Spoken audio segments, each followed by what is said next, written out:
मित्रांनो नमस्कार. मागेल त्याला सोलर योजनेअंतर्गत महाराष्ट्र सरकारला जो पुरस्कार मिळाला तर पुरस्काराचं पूर्ण श्रेय त्यांनी MSCBला देऊन टाकलं. मित्र, या निमित्ताने MSCBला पुनर्जीवित करण्याचा महाराष्ट्र सरकारने एक प्रयत्न केला आणि MSCBने जो अभिमान वाटावा असं काम मुख्यमंत्र्यांनी केलं. मुख्यमंत्र्यांनी जे काम केलं त्यात MSCBचे जे अधिकारी यांना पुन्हा काम करण्यासाठी नवीन ऊर्जा भेटावी असं त्याचं मत आलं आणि त्यासाठी त्याने हा केलेला कार्यक्रम होता.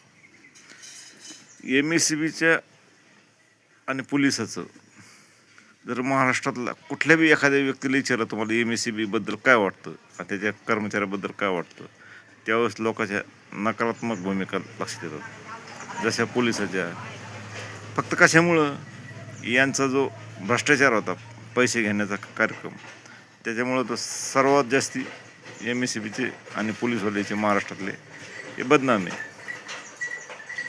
आणि यातून यांना सावरण्यासाठी हा कार्यक्रम म्हणायचा मुख्यमंत्र्यांनी केलेला आणि यातूनच आता एक चालना मिळावी. त्याने होता लोक जे बी लोकांच्या अडचणी असेल त्या MSCBने खरंच चांगल्या पद्धतीने सोडावे आणि त्यांचाही भार कमी व्हायला लागला. त्यांना जो काम करावा लागतो लाईटच्या संदर्भाने तो बी त्यांचा भार कमी व्हायला लागला आणि सोलारमुळं तो आपण आपल्या पद्धतीने सोलारला देखभाल दुरुस्ती करतो. ठीक आहे, काही कंपन्या त्यांचं काम चुकारपणा करतात, पण त्याचं काही MSCBला काही ताण येत नाही. फक्त MSCBला ताण काय आहे, एक सर्वे करणं आणि सर्वे करून त्याला हे करणं. त्या सर्वेला बी पैशासाठी काही MSCBचे अधिकारी ते सर्वेला बी खिळी आणून त्याला जर त्याचे जर पैसे जर नाही पोहोचले किंवा नाही झाले तर त्याला बी बाद करतात कुठं. असे अनेक उदाहरणं सांगता येईल तुम्हाला. मित्र, मी ज्यावेळेस अटलचा फॉर्म दाखल केला होता त्या अटलच्या फॉर्ममध्ये इतक्या अडचणी होत्यात. त्याच्यात कृषी अधिकारीची लागत होतं परमिशन, जिल्हा MSCBची लागत होती, त्यानंतर भू संरक्षणची लागत होती.